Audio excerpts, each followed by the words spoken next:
Olá pessoal, nestes períodos de alta volatilidade, pode ser muito útil operar com contratos futuros um sistema composto que seja eficiente. Muita gente não sabe como os futuros funcionam, mas a realidade é que entender e operar contratos futuros não é nada de outro mundo. Basta que você entenda os fundamentos do assunto e a coisa fica relativamente simples.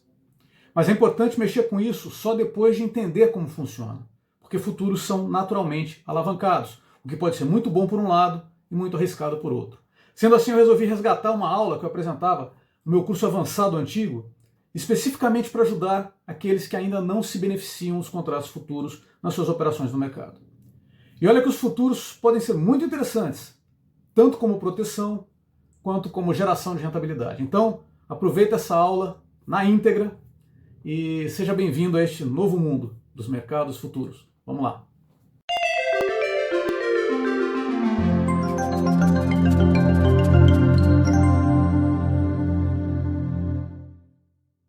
Pois é, pessoal.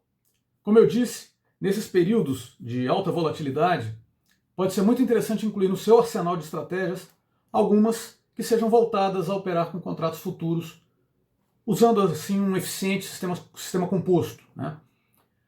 Especificamente na queda forte que ocorreu no início desse ano de 2020, devido à pandemia, nós só obtivemos o resultado fantástico que eu apresentei aqui no canal devido ao uso de vários sistemas voltados aos mercados de futuros, operados em paralelo com as estratégias que se posicionavam em ações.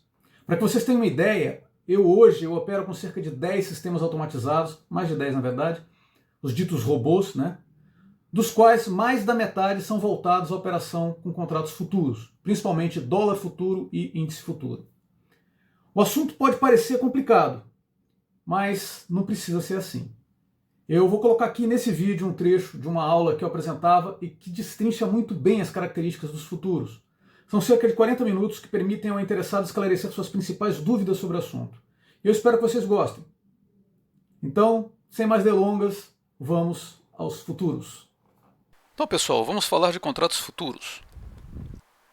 Na verdade, o mercado de futuros ele se aplica muito para a negociação de commodities, mas também para alguns outros ativos financeiros, como a gente vai ver mais adiante. A negociação com liquidação em data futura é uma das características principais da negociação com commodities. Os contratos têm uma data de vencimento, essa é a ideia. E eles são muito usados para hedge, para fazer o que a gente chama de proteção financeira, principalmente entre produtores e industriais. Eu tenho aqui um exemplo que relaciona de um lado, do lado esquerdo aqui, um cafeicultor, digamos que ele seja um produtor de café, ele tem lá sua plantação de café, e do outro lado, do lado direito ali, a gente tem uma empresária que tem uma empresa de beneficiamento de café. É óbvio que a empresária ela vai tentar comprar café para ser beneficiado, como sendo parte dos seus insumos, do insumo do seu produto final. Então ela vai ser uma compradora do café produzido pelo nosso amigo ali do lado esquerdo.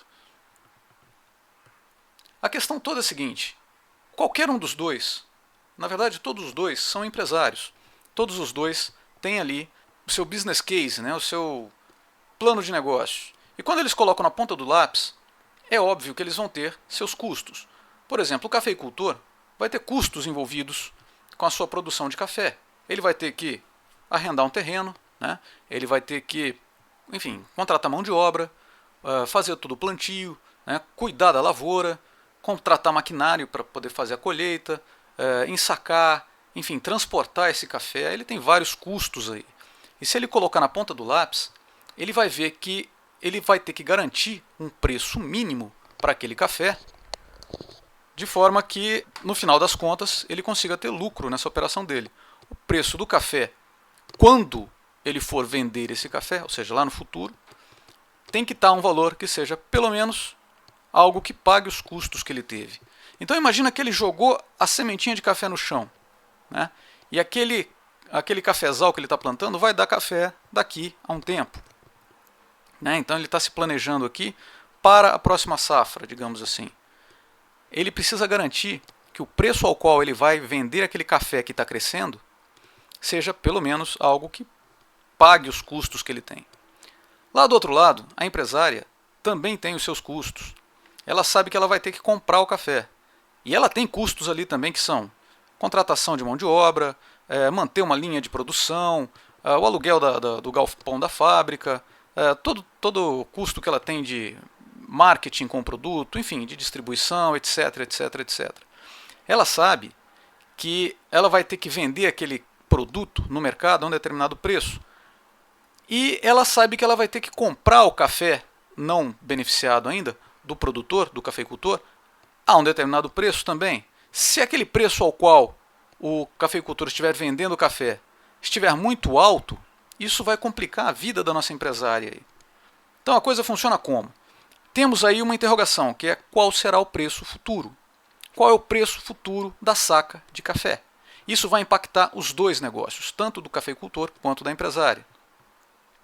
Basta a gente ver que, vamos chutar aqui, né? Vamos dizer que para o nosso cafeicultor ele fez as contas e para ele precisa ser capaz de vender o café a pelo menos R$9. Ele tem que vender a um preço que seja acima de R$9. Qualquer coisa para cima de R$9 paga os custos dele e ele ainda tem um lucrozinho ali. Do outro lado, a empresária fez as contas dela e ela chega à conclusão que ela precisa ser capaz de comprar a saca de café a, no máximo, R$11. Qualquer coisa abaixo disso está ótimo. Ela consegue comprar o café a um preço tal que isso não vai afetar nos custos totais dela e ela vai conseguir vender ao preço lá que está no mercado, X, né, e conseguir ter um lucro. Então, para ela, quanto mais barato ela comprar, melhor, e para ele, quanto mais caro ele vender, melhor. A questão toda é, nenhum dos dois sabe quanto vai estar valendo a saca de café daqui a 6 meses, digamos, quando a safra estiver pronta, quando o nosso cafeicultor for realmente vender aquele café que está nascendo ainda, que está crescendo. Percebam que se o café estiver muito caro daqui a 6 meses, quem vai se dar bem é o cafeicultor, porque os custos dele já têm um valor fixo e ele vai conseguir vender o café a um preço maior. Vai ser o preço ao qual vão estar praticando, né, a compra e a venda do café ali no mercado naquela data. Então ele vai conseguir vender a um preço maior, melhor para ele. Por outro lado, vai ser pior para a empresária, porque ela vai estar comprando o café a um preço mais caro, ou seja, um dos insumos dela vai estar mais caro do que ela gostaria. Por outro lado, se o preço do café lá na frente estiver mais baixo, para o cafeicultor é pior, mas para a empresária é melhor. Vejam que os dois têm um risco associado ao preço futuro do café. E os dois têm um interesse aí de tentar eliminar esse risco associado ao preço futuro. Qualquer valor que esteja ali entre o 9 e o 10 estaria bom para os dois. Por exemplo, os dois poderiam fechar um acordo, um contrato futuro, digamos assim, segundo o qual, lá daqui a 6 meses, ou enfim, na data final da safra, o nosso cafeicultor iria vender as sacas de café a R$10 para a empresária do beneficiamento do café. Os dois fazem um acordo, eles fecham um contrato de que lá daqui a 6 meses eles vão fechar esse negócio a R$10, independente do preço que tiver no mercado. Ele vai vender para ela a R$10. Se o preço estiver mais caro, enfim, ele vai deixar de ganhar, né? Aquilo que ele poderia ganhar se ele estivesse vendendo no mercado, mas ele tem aquele contrato com ela. Por outro lado, se o preço do café estiver mais barato, ele não vai perder nada, ele zerou o risco dele, o risco de preço dele. E ela também. Então eles chegaram a um acordo, onde eles previamente acordam que eles vão executar esse negócio a um preço que satisfaça os custos dos dois e eles podem focar no seu negócio, né, que é produzir café ou beneficiar café, e ignorar os efeitos do mercado que poderiam estar afetando o preço do café daqui a 6 meses. Por exemplo, pode acontecer uma seca, uma enchente, um plano econômico do governo, qualquer coisa que possa afetar o preço do café lá no futuro vai representar risco para um dos dois. Eles se aliam aí de forma que um vai cobrir o risco do outro e vice-versa, e eles fecham um preço que é ótimo para os dois. Zera o risco dos dois. Isso é um exemplo de um contrato a termo, na verdade, um contrato com vencimento futuro. O fato é que a gente pode, né, aqui a gente tem um exemplo de uma operação com uma commodity, que é o café, e isso aqui que a gente está falando é o que a gente chama de hedge da produção. Ambos, os dois aí, tanto o produtor de café quanto a empresária, são hedgers. Eles estão atuando como operadores no mercado que são hedgers. Eles são produtores, cada um vai ter o seu produto aí, e eles estão atuando de forma que eles conseguem reduzir aí o seu o seu risco financeiro associado à volatilidade do preço do café numa data futura. Ok? Claro, a gente vai estar estudando um tipo de operação que é a operação de contratos futuros na BMF, na Bolsa de Mercadorias e Futuros, na qual as negociações de contratos futuros vão ser feitas dentro de uma bolsa organizada, e não um contrato entre duas pessoas dessa forma. Lá numa bolsa organizada você já vai ter os contratos todos padronizados. Isso vai ser muito mais interessante, como a gente vai ver logo a seguir. Então vamos lá. A negociação com contratos futuros na BMF vai seguir a mesma dinâmica que ocorre com as ações na Bovespa. De uma maneira geral, né? Você vai ter alguém comprando e alguém vendendo, e no meio você vai ter a BMF. Você vai ter que operar através de uma corretora, da mesma forma que você faz na Bovespa. Então, se você fosse lembrar do nosso vídeo, da nossa primeira videoaula gratuita, é a mesma dinâmica. Você tem que ter uma corretora para operar, né?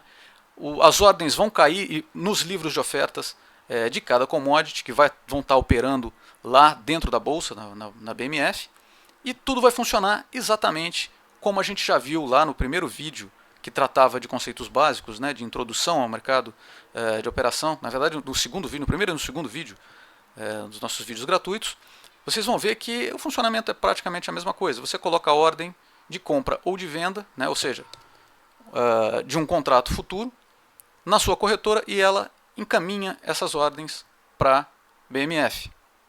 Então, por exemplo, o nosso produtor de café, ele quer se proteger da variação do preço. Bom, ele tem café físico, café de verdade. Na verdade, ele tem café futuro de verdade, né? Ele vai ter café daqui a 6 meses, ele vai poder entregar aquela saca de café daqui a 6 meses, por exemplo. O que ele faz? Para ele se proteger da variação de preço, ele precisa, já que ele tem café, ele está comprado em café futuro, real, ele precisa criar uma operação de venda de café futuro financeiro. Então ele coloca uma ordem de venda de X contratos futuros de café. O número de contratos aí vai ser o suficiente para zerar o risco financeiro dele, que compense o risco financeiro dele do tamanho da safra que ele quer vender. Então ele sabe, ele consegue dimensionar isso. Do outro lado, a nossa empresária vai colocar uma ordem de compra de X contratos futuros de café. Por quê? Porque ela vai estar, ela não tem o café futuro, ela vai ter que, né, obter esse café futuro lá na frente. Então ela vai colocar uma ordem de compra de X contratos futuros de café. Qual é a ideia disso? Vamos lá. E aqui a gente vai buscar a mesma referência que a gente usava no vídeo sobre touros e ursos. Operações compradas e operações vendidas. Nesse caso aqui, o nosso cafeicultor, que está ali à esquerda, ele coloca uma ordem de venda de X contratos futuros de café. É como se ele estivesse operando como urso. Ele vai ganhar dinheiro na operação financeira se o preço do café futuro cair. Não é isso? Se o preço cair, ele está operando como urso, ele ganha dinheiro. Já a nossa empresária está operando como touro, digamos assim. Ela vai ganhar dinheiro se o preço do café futuro subir. Ela vai ganhar dinheiro na operação financeira. Agora perceba que uma coisa é o inverso da outra. A operação real de cada um deles vai estar dando o resultado inverso da operação financeira que eles fizeram com contratos futuros.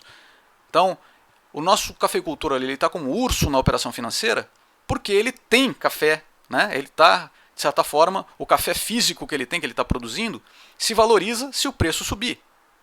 Se o preço subir, aquele café físico dele se valoriza, porém, ele perde dinheiro na operação urso que ele está fazendo. E uma coisa compensa a outra, ele é um hedger, ele está eliminando o risco dele. Já a empresária, ela está operando ali como touro, né? Ela comprou contratos, né? Ela entrou na ponta compradora do contrato futuro, porque ela vai ter que, lá na frente, ela vai ter que comprar café, ela vai ter que obter aquele café. Então vamos lá, se o preço do café sobe, lá na frente, a demanda que ela tem por café, ela teria que pegar aquele café lá na frente, aquele preço do café estaria mais caro, ela estaria perdendo dinheiro na operação real, de compra efetivamente do café que ela vai ter que beneficiar.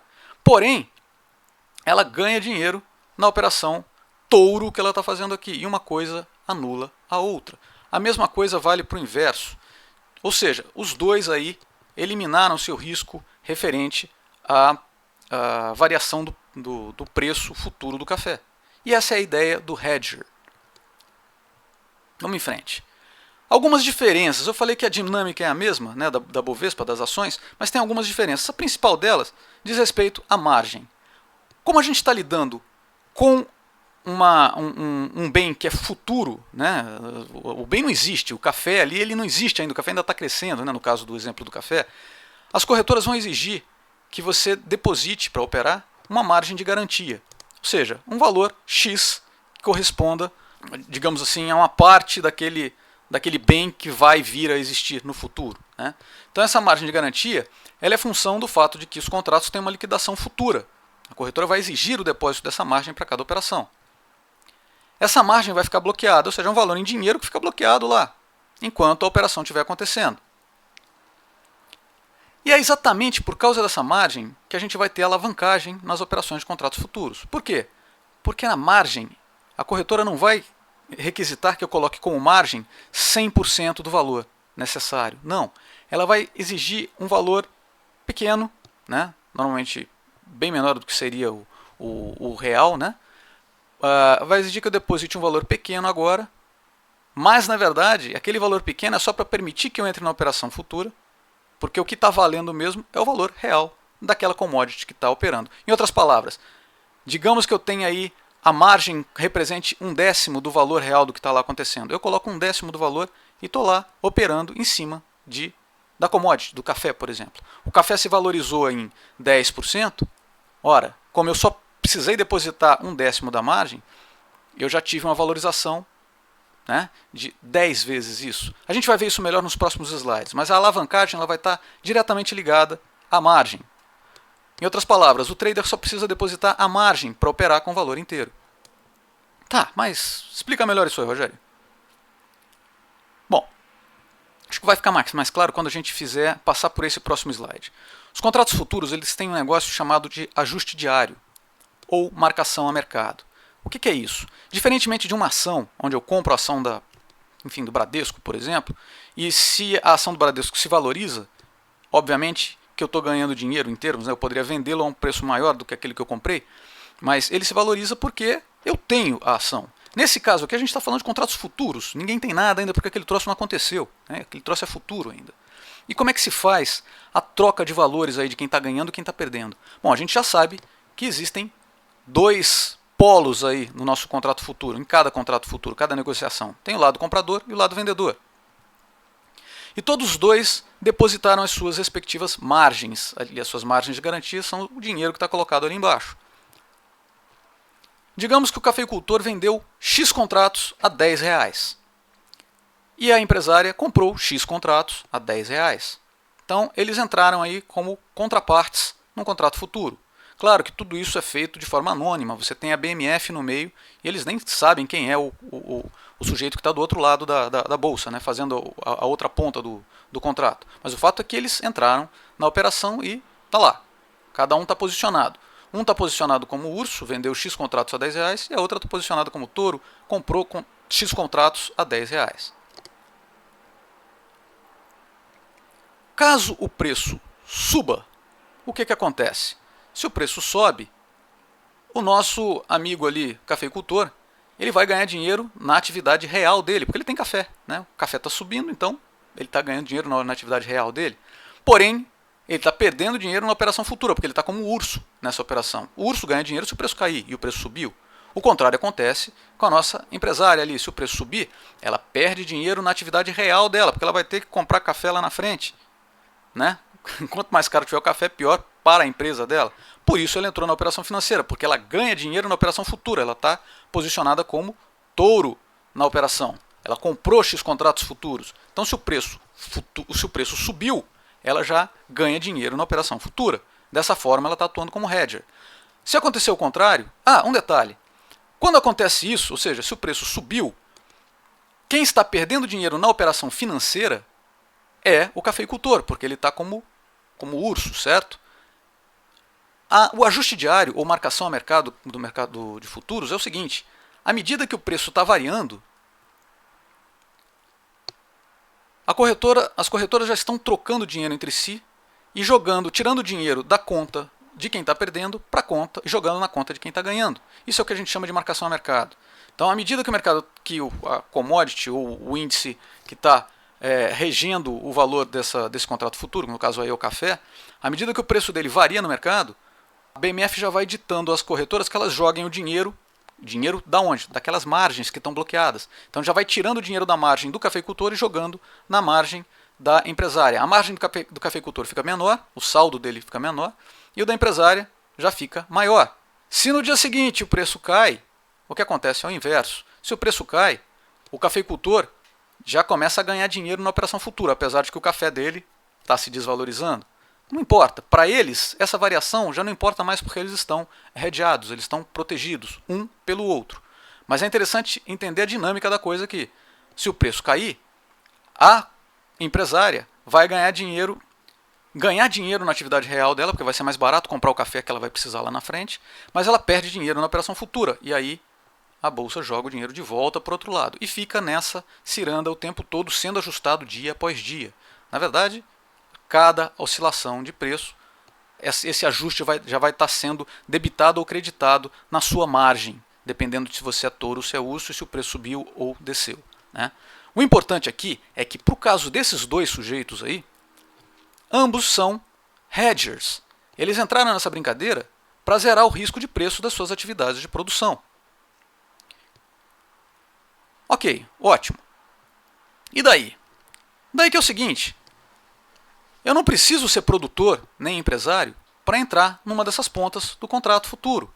Eu posso, por exemplo, ser um sujeito chamado especulador. O que é o especulador? O especulador é o cara que vai assumir o risco da variação de preço do produtor, visando o lucro. Ele pode entrar tanto na ponta comprada quanto na ponta vendida. Ele acha que esse preço vai cair, ele entra na ponta vendida, como urso. Se ele acha que o preço vai subir, ele entra como touro, do outro lado. O importante é o seguinte: esse especulador ele entra aí e traz liquidez ao mercado. Ele provê condições de hedge aos produtores. Imagina que aquela empresária ali, ela podia estar precisando fazer hedge, está precisando proteger a operação financeira dela para poder planejar o negócio dela. E vamos dizer que naquele momento não tenha nenhum produtor, nenhum cafeicultor querendo entrar no outro lado, na outra ponta do contrato. Quem iria prover a segurança financeira, a segurança do hedge financeiro da operação dela? Pois é aí que entra a importância do especulador. Aqui no Brasil a gente tem a mania ainda, a gente ainda tem essa impressão de tratar o nome especulador como sendo algo negativo, como sendo algo ruim. Isso é uma grande bobagem. O que é ruim no mercado é o manipulador, aquele cara que usa do seu poder financeiro para manipular os preços dos ativos. O especulador em si, ele é um cara extremamente útil, porque ele traz liquidez ao mercado. Ele pode entrar em ambos os lados da operação, trazendo condições de hedge para todos os produtores, aí, tanto o cafeicultor quanto a empresária. Percebam a importância disso. Parece bobagem, mas se você, quando você vai no supermercado, quando você vai na padaria e você encontra pãozinho lá todo dia, você não para pensar por que você tem pão, por que você tem produtos abastecendo o mercado todos os dias.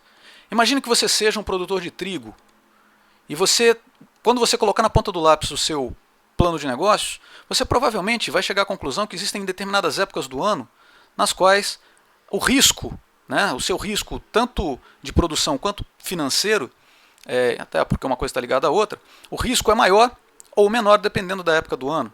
Né? Por exemplo, na época do inverno, quando a coisa está com muito frio, provavelmente vai ser muito mais difícil produzir, e ali o preço do trigo pode subir e vice-versa, né? Na época em que está melhor a produção, você pode ter uma abundância de produção e o preço cair. Se você estiver à mercê desse tipo de variação de preço, fica muito difícil para você planejar o seu negócio. E aí o que vai acontecer é que você provavelmente só vai querer produzir naquela época do ano em que é mais propícia. Pois é. Você já parou para pensar que quando você vai no supermercado ou na padaria e você encontra pãozinho ou qualquer outro produto durante o ano inteiro, em grande parte é porque o risco de produção do produtor foi assumido por um especulador. E o produtor conseguiu zerar o risco dele, fazendo o hedge, e se concentrar na produção, independente se naquela época o preço está maior ou menor, ou se seria uma situação mais confortável ou não para ele operar. O especulador é extremamente importante, ele pode entrar nas duas pontas e muitas das vezes ele vai ocupar as duas pontas. Você pode entrar, na verdade nós estamos aqui discutindo a hipótese de entrar operando no mercado como especuladores, né? A gente vai estar fazendo esse papel aí, de entrar como especulador e de trazer liquidez ao mercado. A gente vai estar fazendo um benefício absurdo, um grande benefício ao funcionamento da economia como um todo. É muito importante a gente desmistificar essa imagem do especulador. O especulador é extremamente importante. O que é ruim é o manipulador. O especulador é extremamente necessário. É até interessante, uma vez eu vi a colocação de um grande empresário americano em visita aqui no Brasil, e ele, dando uma entrevista, ele falou: olha, o que é interessante aqui no Brasil, eu não sei como é que vocês conseguem, não sei como é que vocês vão conseguir progredir, enquanto aqui no Brasil vocês ainda consideram especulação uma coisa muito ruim. Isso é um absurdo. Isso é um entrave ao nosso crescimento. Especulação é um negócio extremamente importante porque traz liquidez ao mercado. Pois bem, nós podemos entrar aí como especulador de qualquer um dos lados, tanto na ponta comprada como na ponta vendida. Ok? Vamos em frente. Legal. Como é que eu abro uma posição em futuros? Basta eu comprar ou vender um ou mais contratos. Vou estar abrindo uma posição comprada ou uma posição vendida. Vou estar abrindo uma posição como touro ou como urso. Esse é o lado interessante aqui da operação com contratos futuros, é que eu não preciso me preocupar com fazer nem aluguel, né, nem operação descoberto. Eu posso entrar na ponta vendida a qualquer momento, com a mesma facilidade com a qual eu entro na ponta comprada. Eu opero como touro ou como urso com a mesma facilidade. E para eu encerrar minha posição, como é que eu faço? Basta eu fazer a operação inversa, com o mesmo número de contratos. Se eu comprei 10 contratos, para eu sair da operação, basta eu vender 10 contratos e acabou. Eu estou zerado. Sair da operação. Estou zerado. Eu preciso comprar e vender da mesma pessoa? Esquece quem é a pessoa que está do outro lado. Você provavelmente comprou 10 contratos de uma pessoa e vendeu para outra pessoa. Não importa. Você ficou zerado, porque você fez uma operação de compra de 10 e de venda de 10 você está zerado perante a bolsa. Então você está, acabou, você está fora da operação. Isso se chama zerar a operação. Interessante notar os conceitos de volume e open interest. Volume é a mesma coisa que a gente via de ações, né? Quantidade de contratos que foram negociados durante o dia.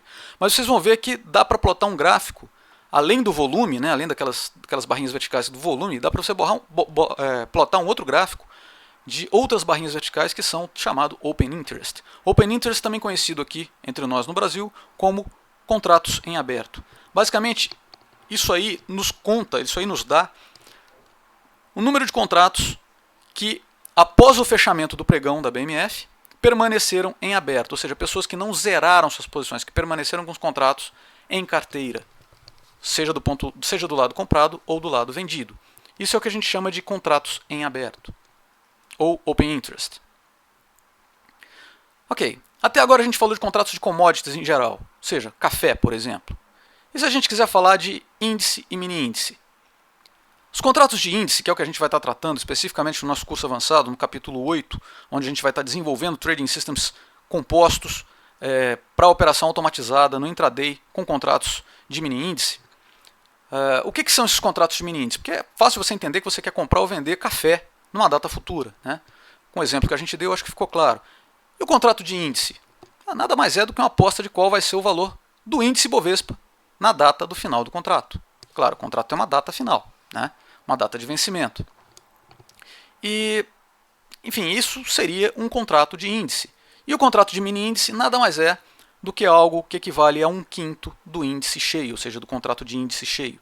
O mini índice é 1/5. O mini índice existe, na verdade, para possibilitar que investidores menores possam entrar nessa brincadeira também, e acaba sendo um ativo muito interessante porque tem bastante liquidez, né?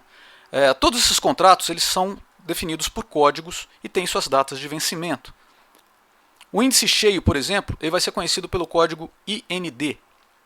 Já o mini índice vai ser conhecido pelo código WIN. A gente vai anexar a esse código de 3 letrinhas mais uma letra que corresponde ao mês de vencimento, o mês do vencimento do contrato. Em geral, os contratos futuros obedecem a essas letras e esses meses. F é janeiro, G é fevereiro e por aí vai, de acordo com essa tabelinha que está aí. No caso do contrato de índice e mini índice, eles vão ter um vencimento bimestral. Então, eles duram por 2 meses, por isso que a gente só tem as letras G, J, M, Q, V e Z. Você pode ver que ele pula um mês ali, né? Se você for pegar, por exemplo, um contrato de dólar, aí você já vai ver que você vai ter todas as séries, né? Todas as letrinhas ali, porque o contrato de dólar vence de mês em mês. Além disso, ao final da letra aí você vai anexar os dois últimos números do ano de vencimento. Então, por exemplo, um contrato cheio de índice vai se chamar, o código dele vai ser IND G15, por exemplo. Esse aí foi o contrato que venceu em fevereiro de 2015. O mini contrato seria o IN G15. E esse é o símbolo que você vai colocar lá no Graph ROC, ou na sua boleta de ordem, ou no seu Trading System, ou no gráfico que você vai abrir, você vai procurar abrir o gráfico do Win G15. Seria o mini contrato de índice que vence ali no mês de fevereiro de 2015.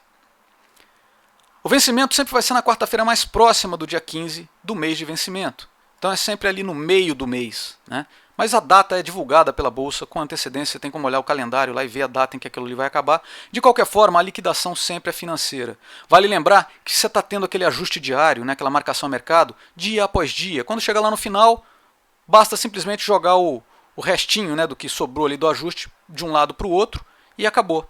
Está encerrada a operação. Né? Quem ganhou dinheiro, ganhou dinheiro, quem perdeu, perdeu. E para que serve isso aí? Né? Eu consigo entender fazer hedge com café, por exemplo, ou com qualquer commodity física. Como é que eu vou fazer hedge? Para que eu vou usar esses contratos de mini índice e índice? Isso é extremamente importante. Imagina um fundo, por exemplo, que está posicionado em papéis do índice Bovespa. Se aquele fundo, se os papéis se aquela cesta de papéis do índice Bovespa cai, o preço daquilo cai e o fundo começa a perder dinheiro, ele pode fazer hedge como? Entrando vendido, na ponta vendida, em contratos de índice. Então eles podem ser usados para fazer hedge de carteiras de ações. Isso é extremamente importante. E vale todo o benefício que a gente já falou para as commodities, vale aqui também. Bom, a gente já falou da margem, né? E disse que por causa da margem que é exigida pelas corretoras, a gente tem a alavancagem. Vamos pegar um exemplo aqui para ficar mais claro o que é essa alavancagem. Vamos dizer que o Ibovespa esteja valendo ali 50 mil pontos. Isso significa que o nosso contrato cheio, o contrato do IND G15, por exemplo, ele valeria 50 mil reais. É R$1 por ponto. Já o mini índice, ele é 1/5 do contrato cheio. Então a gente diz que o valor do ponto do mini contrato, do mini índice, é 0,2, ou seja, 1/5. Sendo assim, o valor financeiro de um mini contrato seria 1/5 do contrato cheio, ou seja, 10 mil reais, caso o Ibovespa esteja lá nos 50 mil pontos. É interessante notar que esses contratos de índice e mini índice, eles têm uma variação mínima, que é de 5 pontos. Então eles sempre pulam de 5 em 5 pontos lá no gráfico. E a margem, quem vai definir para você é a sua corretora. Então, dependendo do tipo de operação que você vai fazer, a corretora vai te exigir um valor de margem. Para uma operação intraday, garantindo que você vai sair da operação antes do final do pregão, ela normalmente vai te exigir uma margem menor. Se você quiser dormir posicionado, né, com o contrato em aberto, provavelmente a margem que a corretora vai exigir vai ser maior. De qualquer forma, vamos supor aqui que a sua corretora te exija aí uma margem de R$200 por contrato para a operação intraday. Vamos ver como é que isso funciona. Eu tenho aqui a nossa empresária, nossa querida empresária, e ela comprou um mini contrato de índice Bovespa. O valor financeiro dessa brincadeira é um mini contrato vezes 50 mil, que é o número de pontos do Ibovespa naquele momento, vezes 0,2, que é o valor do ponto, que é 1/5, é igual a 10 mil reais. Ótimo, a gente já tinha até falado isso ali em cima, no quarto bullet ali em cima, né? O importante aqui é o seguinte, ela só precisa depositar a margem. Como ela só está comprando um contrato, um mini contrato, são R$200. Então ela colocou R$200, mas ela está operando 10 mil. Olha a alavancagem disso. Ela está uma alavancagem de 10 mil dividido por 200, que é igual a 50 vezes. Ela precisou colocar 1/50 do valor real que ela está movimentando. Se o Ibovespa sobe 1%, ele passa de 50 mil pontos para 50.500. Joia. Qual o ganho financeiro que essa nossa amiga aí teve? O ganho financeiro dela vai ser 1 vezes 500 pontos, que foi os 500 pontos de variação, vezes 0,2 é igual a R$100 de ganho financeiro. Ela teve um lucro de 50% sobre a margem. O Ibovespa variou 1%, mas ela ganhou 50%. Ela já ganhou R$100 em cima de R$200. Ela ganhou 50% numa variação de 1%, alavancagem de 50 vezes. Pega a situação oposta do cafeicultor. Ele vendeu um mini contrato. Valor financeiro, mesma coisa, 10 mil reais. Ele só precisou depositar a margem de R$200. Alavancagem igual. Se o Ibovespa sobe 1%, passa de 50 mil para 50.500 e ele tem uma perda financeira de R$100. Mesma coisa, perda de 50% sobre a margem. A alavancagem é muito interessante para ganhar dinheiro, mas a alavancagem também traz embutido um aumento de risco. Como na nossa metodologia a gente vai estar focado no controle do risco, então não tem problema nenhum, basta a gente levar a alavancagem em consideração na hora de determinar ou de projetar o controle de risco do nosso trading system. Isso aí acaba sendo algo muito interessante. Por fim, vale a gente falar aqui, obviamente esse vídeo é um vídeo bastante rápido, a ideia é passar rapidamente as principais características dos contratos futuros, mas vale dizer aqui ainda que existe uma coisa chamada rollover. O que é isso? Cada contrato tem uma data de vencimento, como a gente falou lá na quarta-feira mais próxima do meio do mês, né? Ao final do contrato, se o trader quiser permanecer posicionado, ou seja, terminou lá o contrato de 2 meses, poxa, mas eu ainda quero continuar nessa operação como touro, quero ficar 1 ano nessa operação. O que ele tem que fazer? Ele vai sair do contrato anterior, porque o contrato deixou de existir, né? Ele vai ser liquidado financeiramente. Ele vai precisar abrir posição no novo contrato, no contrato seguinte, né? A nova letrinha que está lá, né? Isso é o que a gente chama de rollover, é rolar para o próximo contrato. Como é que funciona isso? Tem ali um gráfico do Ibovespa, digamos que o Ibovespa estivesse variando aí dessa forma. O mini índice, o contrato de mini índice que vence na metade de fevereiro é o ING15. Venceu aqui em fevereiro de 2015, é o ING15. Ele vence ali na metade de fevereiro. Mas o interessante a perceber é que o preço desse contrato, ou seja, o valor desse contrato em pontos, né, ele lá no vencimento ele vai ter que ser igual ao valor do índice. Afinal de contas, esse contrato futuro é uma aposta de quanto vai valer o índice Bovespa lá na data de vencimento, na metade lá do mês de fevereiro. Naquela data, a gente não precisa, né, tentar adivinhar nada, a gente já sabe quanto vale. Então o preço do contrato futuro ele vai ter que convergir para o preço do Ibovespa lá na data de vencimento. Porém, antes da data de vencimento, é muito provável que o preço, né, a cotação em pontos do contrato futuro de mini índice esteja acima da cotação em pontos do índice Bovespa. Então, se o índice Bovespa está lá 50 mil, a cotação em pontos do índice futuro vai ser 50 mil e alguma coisa. Por quê? Porque a gente está falando de algo que é uma aposta num preço futuro. E a gente tem que lembrar que existe uma taxa de juros vigente no mercado. Essa taxa de juros sendo positiva, sendo maior do que zero, é natural que exista o que a gente chama de valor do dinheiro no tempo. É claro que se eu tenho um dinheiro R$10 agora, R$10 agora vale muito mais do que R$10 daqui a 2 meses, porque os R$10 agora eu posso aplicar em alguma coisa e ele daqui a 2 meses pode estar valendo R$10 mais a taxa de juros vigente no mercado para aquele período. Então é de se esperar que quanto mais longe a gente esteja no tempo da data de vencimento, que haja um valor a mais ali no contrato futuro. Pois bem, logo em seguida a gente já vai ter o contrato do INJ15, que vai vencer lá na metade de abril. E logo em seguida vem o nosso... antes disso, olha que interessante. Na data em que o ING15 vence, acabou. Se eu estava posicionado em um contrato futuro e eu quero continuar, eu vou ter que sair do ING15, né? Obviamente já vou ter que sair de qualquer forma, vou ser liquidado, porque ele deixa de existir. E eu vou ter que comprar o INJ15, só que o INJ15 está mais caro. Existe ali o que a gente chama de gap de rollover. Eu vou ser obrigado a entrar, fazer o rollover, entrar nessa nova operação. Só que essa diferença de preço aí, por mais que eu esteja olhando para essa diferença de preço eu não ganhei. Né? Eu teria o contrato do ING15 ali antes, depois eu tenho o INJ15, ele está acima, eu tive que pagar mais caro por ele. Existe um gap aí de rollover. Da mesma forma, quando for aparecer o próximo contrato, a gente vai ter ali um gap de rollover também. Né? Que aliás está errado ali, o próximo contrato deveria ser uma outra letrinha, não tem problema, vocês entenderam a ideia. Então eu vou ter os gaps de rollover aí.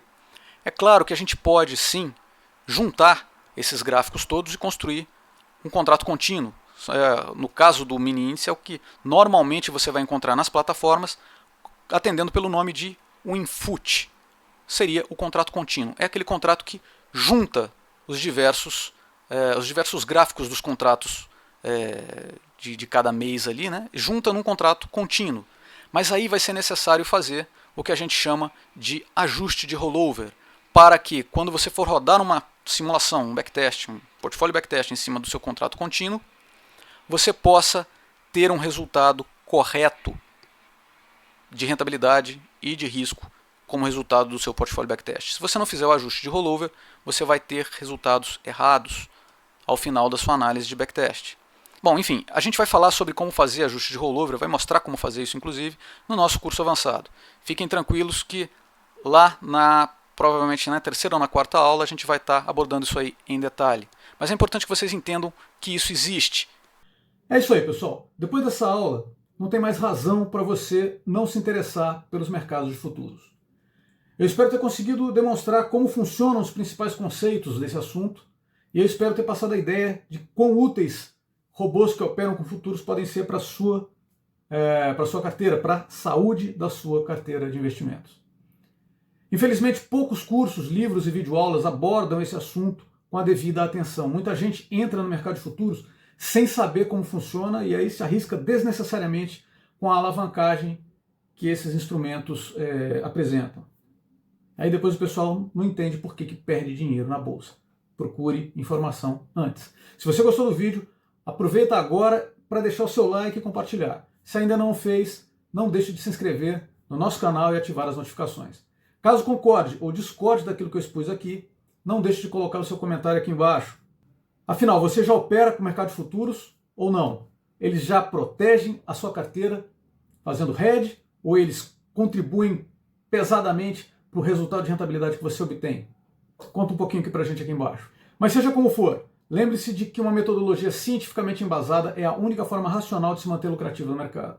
Parabéns a você que se interessa pelo assunto e busca informação embasada. Não deixe de assistir ao meu curso introdutório gratuito em www.operaçãoconsultoria.com.br e não deixe de baixar também o meu e-book gratuito sobre o mesmo assunto.